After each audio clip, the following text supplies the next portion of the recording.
اطلاع یہ دی گئی ہے، آپ اس کو چیک کیجئے، اگر ایسا ہے کہ ختم نبوت صلی اللہ علیہ وآلہ وسلم کے حوالے سے اس ایوان میں بات ہو رہی ہے، کوئی بائی پارٹیزن بات تو نہیں تھی، نہ کوئی پولیٹکس تھی، آپ بھی وہی بات کر رہے تھے، ہم بھی وہی بات کر رہے تھے، پھر کیوں پٹیل صاحب چلتے ہیں اور علی محمد نہیں چلتا، یا کیوں حنیف عباسی بھائی چلتے ہیں اور غفور حیدری صاحب مولانا صاحب نہیں چلتے؟ یہ پریویلیج بریچ میرا نہیں ہے، پی ٹی آئی کا نہیں ہے، یہ پریویلیج اس ایوان کا بیچ ہو رہا ہے، اور میں یہ ریکویسٹ کروں گا محترم اسپیکر صاحب کہ اگر ایسا ہے اس کو چیک کیجئے، اگر ایسا ہے تو پریویلیج موشن اس پورے ایوان کا اپنے پاس ایکسیپٹ کیجئے، اور جو یہ لوگ کر رہے ہیں، کیا M D P T V کر رہے ہیں، چیئرمین پی ٹی وی کر رہے ہیں، یا ڈی جی این اے کر رہے ہیں نیشنل اسمبلی کے، ان کو بلائیے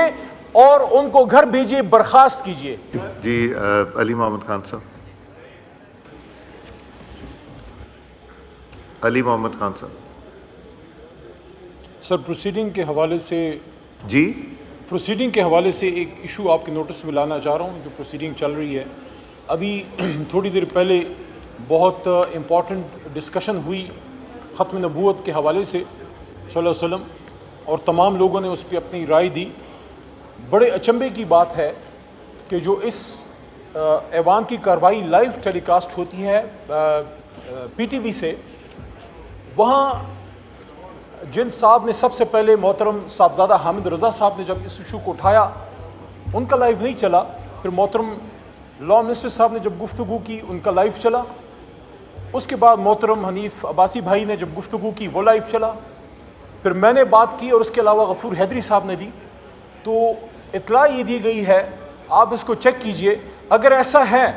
کہ ختم نبوت صلی اللہ علیہ وآلہ وسلم کے حوالے سے اس ایوان میں بات ہو رہی ہے، کوئی بائی پارٹیزن بات تو نہیں تھی، نہ کوئی پولیٹکس تھی، آپ بھی وہی بات کر رہے تھے، ہم بھی وہی بات کر رہے تھے، پھر کیوں پٹیل صاحب چلتے ہیں اور علی محمد نہیں چلتا، یا کیوں حنیف عباسی بھائی چلتے ہیں اور غفور حیدری صاحب مولانا صاحب نہیں چلتے؟ یہ پریویلیج بریچ میرا نہیں ہے، پی ٹی آئی کا نہیں ہے، یہ پریویلیج اس ایوان کا بیچ ہو رہا ہے، اور میں یہ ریکویسٹ کروں گا محترم اسپیکر صاحب کہ اگر ایسا ہے اس کو چیک کیجئے، اگر ایسا ہے تو پریویلیج موشن اس پورے ایوان کا اپنے پاس ایکسیپٹ کیجئے، اور جو یہ لوگ کر رہے ہیں، کیا M D P T V کر رہے ہیں، چیئرمین پی ٹی وی کر رہے ہیں، یا ڈی جی این اے کر رہے ہیں نیشنل اسمبلی کے، ان کو بلائیے اور ان کو گھر بھیجیے، برخاست کیجئے۔ جناب شکریہ، بڑی مہربانی۔ یہ جو قانون نیا بننے جا رہا ہے، اس کو روکو اور پرانے حلف نامے کو بحال کرو۔ اسی طرح ماضی میں ایک بات آئی کہ ناموس رسالت کے قانون میں ترمیم کی جائے، تو ہم نے احتجاج کیا کراچی سے، پھر لاہور آئے، اور پھر اس کا نتیجہ یہ ہوا کہ وہ چونکہ ایسی بات کرنے والا گورنر تھا تو قانون حرکت میں نہیں آئی، ایک نوجوان جذباتی ہو کر اس گورنر کو قتل کر دی۔ تو ہم کہتے ہیں کہ جیسے بالکل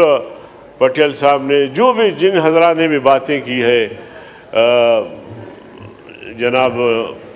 ہمارے حامد رضا صاحب نے بھی، ہم سب کی بات ایک ہی ہے کہ ختم نبوت کا مسئلہ طے ہے۔ میں تو اس بات پہ حیران ہوں جناب اسپیکر، اس پارلیمنٹ کو مقننہ کہتے ہیں، قانون ساز ادارہ کہتے ہیں، تو جج صاحب مجھے یہ بتائیں، یا جج صاحبان ہمیں یہ بتائیں، قوم کو بتائیں، پارلیمنٹ کو بتائیں کہ انہیں آئین میں ترمیم کرنے کا اختیار کہاں سے ملا؟ آئین کی تشریح، آئین میں ترمیم وہ نہیں کر سکتے۔ تو اس لیے جج صاحبان کی اس قسم کی رائے کو میں جوتے کی نوک پہ رکھتا ہوں، اور میں کہتا ہوں کہ آج ہی قرارداد مذمت پاس ہونی چاہیے کہ آئندہ کسی کو ہمت اور جرأت نہ ہو۔ اور میں یہ بھی بتانا چاہتا ہوں اسپیکر صاحب، میں ذمہ داری سے بتانا چاہتا ہوں، میں کسی کو کہوں گا نہیں کہ تم خدا نخواستہ کوئی تلوار اٹھاؤ، خدا نخواستہ کوئی بندوق اٹھاؤ، خدا نخواستہ ایسے شخص کا سر قلم کرو، مگر ہم نہیں کہیں گے ایسے مسلمان ہیں جو ایسا نہ ہو کہ خدا نخواستہ کوئی ایسا اقدام کرے۔ تو اس اقدام کو روکنے کے لیے بہتر یہ ہے کہ اس راستے کو آپ روکیں، اور جج صاحبان کو ایک پیغام دے دیں کہ آپ اس کے مجاز نہیں ہیں۔ میں تو حیران ہوں اس بات پہ، جج صاحب پتہ نہیں آنکھیں بند کر کے اس طرح کے فیصلے صادر کرتے ہیں۔ چار دیواری میں جرم ہو تو اس کی نوعیت اور ہے، کھلے عام ہو تو اس کی نوعیت اور ہے۔ میں تو سمجھتا ہوں کہ چار دیواری کے اندر جو جرم ہوتا ہے، چاہے قتل کی صورت میں، چاہے زنا کی صورت میں، چاہے کسی اور جرم کی صورت میں،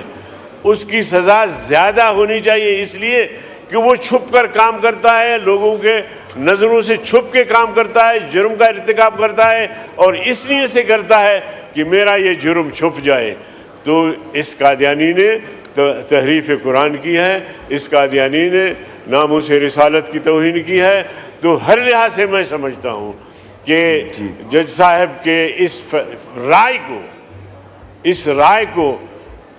مسترد کرنا چاہیے، پارلیمنٹ کے توسط سے مسترد کرنا چاہیے۔ پارلیمنٹ مقننہ ہے، پارلیمنٹ وہ ادارہ ہے جس کے فیصلے کے سب ادارے جو ہے پابند ہوتے ہیں۔ تو اس لیے میں سمجھتا ہوں جب بھی ایسی بات آ جاتی ہے تو جناب والا جج صاحبان کی رائے الگ ہوتی ہے، پارلیمنٹ کی الگ ہوتی ہے، تو پھر اس طرح یہ ملک کیسے چلے گا؟ اور یہ حساس مسئلہ ہے، ہم نے تجربہ کیا ہے جناب اسپیکر، بہت حساس مسئلہ ہے۔ مکاتب فکر یہاں مختلف مکاتب فکر ہے، لیکن جب ختم نبوت کی بات آتی ہے تو آپ یقین جانیے کہ گیا گزرا مسلمان، کمزور مسلمان، بے نمازی مسلمان، وہ بھی جان دینے کے لیے سڑک پہ نکل آتا ہے۔ ایک دفعہ میری تشکیل ہوئی لاہور میں ایسے احتجاج کا، تو میں سوچ رہا تھا کہ یا اللہ لاہور میں لوگ آئیں گے نہیں آئیں گے، کیا ہوگا؟ یقین جانیے میں جب نکلا تو لاکھوں لوگ گلی کوچوں سے سیلاب کی طرح سب آ رہے تھے جلسہ گاہ۔ تو میں نے یقین کر لیا کہ مسلمانوں کا جذبہ ابھی بھی زندہ ہے، اور اس مسئلے پر سارے جہاں کے مسلمان متفق ہیں۔ تو ختم نبوت کا ایک ایسا مسئلہ ہے جو ہمارے پارلیمنٹ نے طے کیا ہے، اور یہ پارلیمنٹ ایک عوامی ادارہ ہے، اس نے طے کیا ہے۔ اور اس کے بعد 40 سال بعد، اس وقت 40 سال بعد جب حلف نامہ میں ترمیم کی جا رہی تھی، اور پھر اس حلف نامے کو ترمیم مسترد ہوئی، اور پھر اسی حلف نامے کو دوبارہ اسی طرح بحال کیا گیا، تو میں نے اس موقع پر بھی کہا کہ یہ پیغمبر کریم صلی اللہ علیہ وسلم کا بہت بڑا معجزہ ہے کہ 40 سال بعد، اس وقت حالات کچھ اور تھے، اس وقت ہماری جہاد جو ہے وہ امریکہ کو قبول تھا، اسلام، شریعہ، ساری چیزیں، لیکن اب حالات ایسے نہیں۔ لیکن اس کے باوجود پارلیمنٹ کے دونوں ایوانوں نے متفقہ طور پر اس حلف نامے کو بحال کر کے یہ بتا دیا کہ قادیانی کل بھی کافر تھے، آج بھی کافر ہے، اور قیامت تک کافر رہیں گے۔ اسی طرح میں سمجھتا ہوں کہ یہ جو رائے ہے یہ آئین کے بھی خلاف ہے، قانون کے بھی خلاف ہے، شریعت کے بھی خلاف ہے، اور یہاں کے مسلمانوں کے جذبات کے بھی خلاف ہے۔ اس لیے میں سمجھتا ہوں کہ چیف جسٹس خود سے اپنی رائے، یا جج صاحبان نے جو رائے دی ہے خود سے واپس لے لیں، اور اس بات کا اعتراف کرے کہ ہاں ہم سے غلطی ہوئی۔ انسان سے غلطی ہو جاتی ہے، لیکن یہ کہ اس پر ڈٹے رہنا یہ نقصان کا باعث بنے گا، میں ابھی سے بتاتا ہوں۔